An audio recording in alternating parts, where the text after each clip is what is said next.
प्रणाम। आप सभी को मेरा प्रणाम। स्वागत है आप सबका मेरे चैनल होली बुक्स में। तो अब तक हम सुन चुके हैं शिव पुराण रुद्र संहिता के सती खंड से अध्याय 15।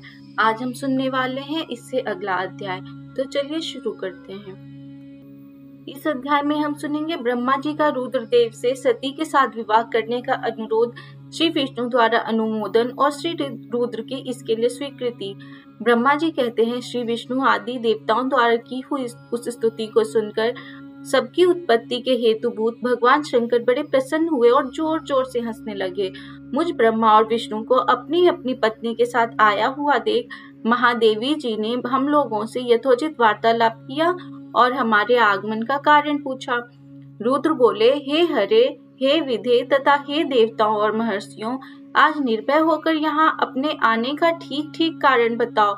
तुम लोग किस लिए यहाँ आए हो और कौन सा कार्य आ पड़ा है, यह सब मैं सुनना चाहता हूँ, क्योंकि तुम्हारे द्वारा की गई स्तुति से मेरा मन बहुत प्रसन्न है। मुने, महादेव जी के इस प्रकार पूछने पर भगवान विष्णु की आज्ञा से मैंने वार्तालाप आरंभ किया।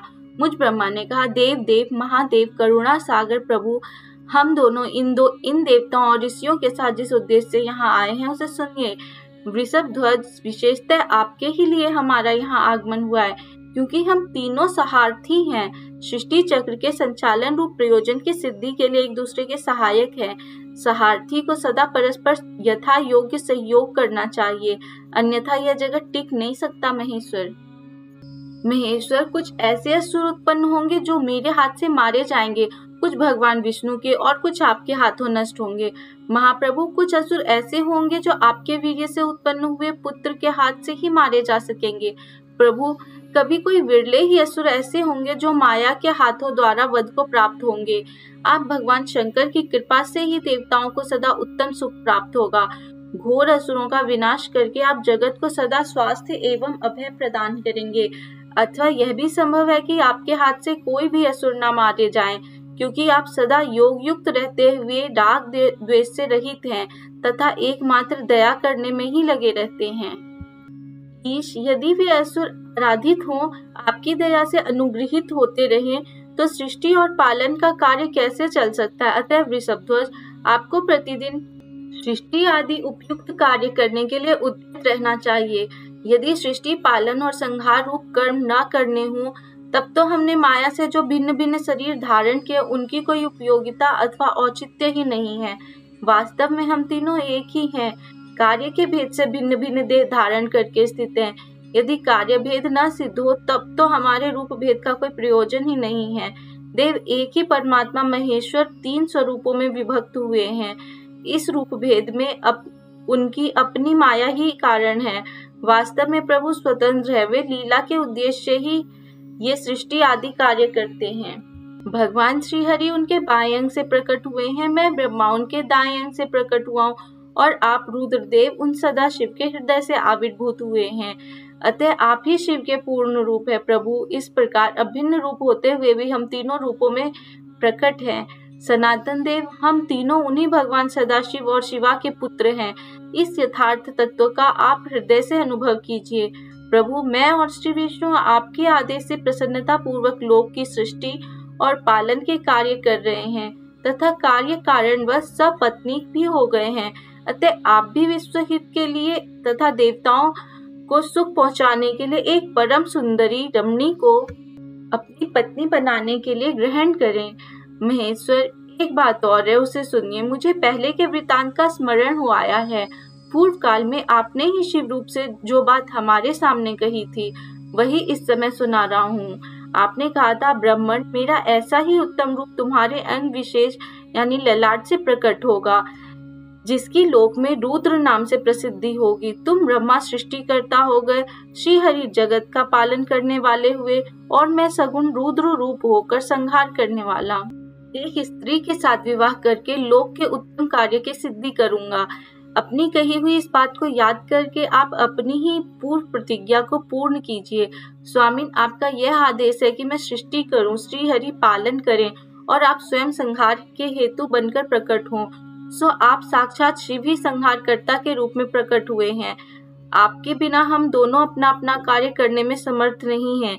अतः आप एक ऐसी कामिनी को स्वीकार करें जो लोक हित में जो लोकहित के कार्य में तत्पर रहे। शंभो, जैसे लक्ष्मी विष्णु भगवान और सावित्री मेरी सहधर्मिणी है, उसी प्रकार आप इस समय अपनी जीवन सहचरी प्राण वल्लभा को ग्रहण करें। मेरी यह बात सुनकर लोकेश्वर महादेव जी के मुख पर मुस्कुराहट दौड़ गई। वे श्रीहरि के सामने मुझसे इस प्रकार बोले। ईश्वर ने कहा, ब्रह्मन, हरे, तुम दोनों मुझे सदा ही अत्यंत प्रिय हो। तुम दोनों को देखकर मुझे बड़ा आनंद मिलता है। तुम लोग समस्त देवताओं में श्रेष्ठ तथा त्रिलोकी के स्वामी हो। लोकहित के कार्य में मन लगाए रहते हो। तुम दोनों का वचन मेरी दृष्टि में अत्यंत गौरवपूर्ण है, किंतु सुरश्रेष्ठगण, मेरे लिए विवाह करना उचित नहीं होगा, क्योंकि मैं तपस्या में संलग्न रहकर सदा संसार से विरक्त ही रहता हूँ और योगी के रूप में मेरी प्रसिद्धि है, जो निवृत्ति के सुंदर मार्ग पर स्थित है, अपने आत्मा में ही रमण करता, आनंद मानता, निरंजन यानी माया से निर्लिप्त है, जिसका शरीर अभूत यानी दिगंबर है, जो ज्ञानी, आत्मदर्शी और कामना से शून्य है, जिसके मन में कोई विकार नहीं है, जो भोगों से दूर रहता है तथा जो सदा अपवित्र और अमंगल वेशधारी है, उसे संसार में कामिनी से क्या प्रयोजन? यह इस समय मुझे बताओ तो सही। मुझे तो सदा केवल योग में लगे रहने पर ही आनंद आता है। ज्ञानहीन पुरुष ही योग को छोड़कर भोग को अधिक महत्व देता है। संसार में विवाह करना पराय बंधन में बंधना है। इसे बहुत बड़ा बंधन समझना चाहिए। इसलिए मैं सत्य सत्य कहता हूँ, विवाह के लिए मेरे मन में थोड़ी सी भी अभिरुचि नहीं है। आत्मा ही अपना उत्तम अर्थ या स्वार्थ है। उसका भली भांति चिंतन करने से कारण मेरी लौकिक स्वार्थ में प्रवृत्ति नहीं होती। तथापि जगत के हित के लिए तुमने जो कुछ कहा है उसे करूंगा।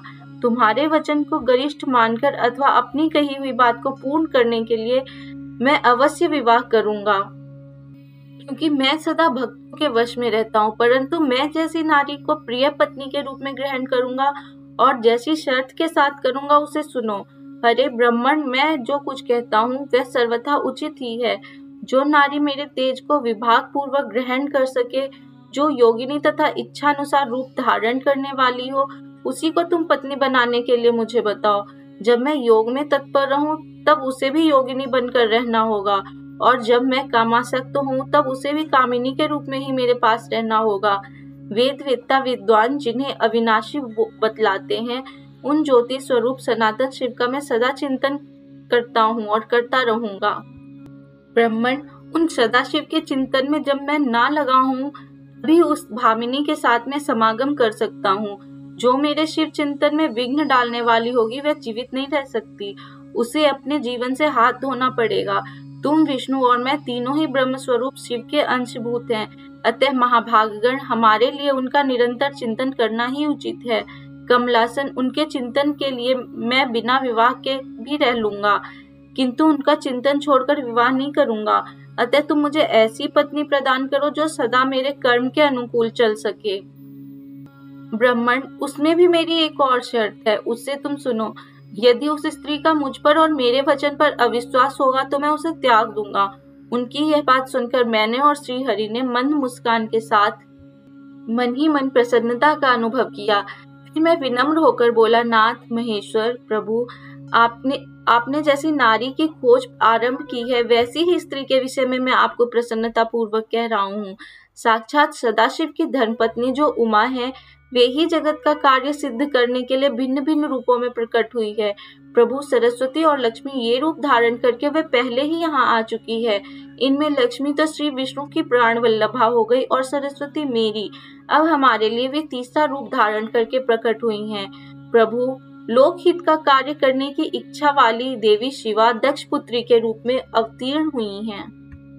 उनका नाम सती है। सती ही ऐसी भार्या हो सकती है जो सदा आपके लिए हितकारिणी हो।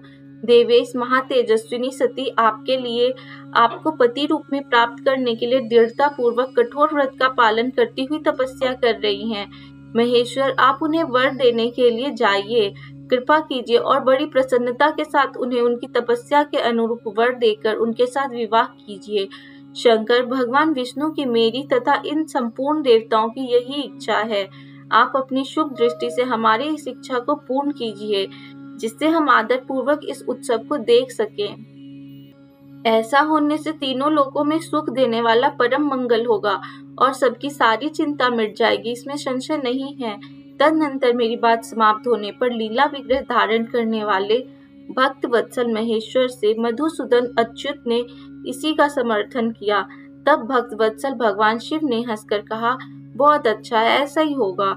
उनके ऐसा कहने पर हम दोनों उनसे आज्ञा लेकर अपनी पत्नी तथा देवताओं और मुनियों के साथ अत्यंत प्रसन्न हो अपने अभीष्ट स्थान को चले आए। यहाँ पर हमारा अध्याय 16 भी समाप्त होता है। जल्दी ही मैं आपसे मिलूंगी अगले अध्याय के साथ। तब तक आप मेरे चैनल को सब्सक्राइब करना मत भूलिए, और आपको वीडियोस अच्छे लग रहे हो तो इसे लाइक कीजिए, दूसरों के साथ शेयर कीजिए, और अपने सुझाव हमें कमेंट बॉक्स में लिखकर भेजना मत भूलिए। ओम नमः शिवाय। हर हर महादेव।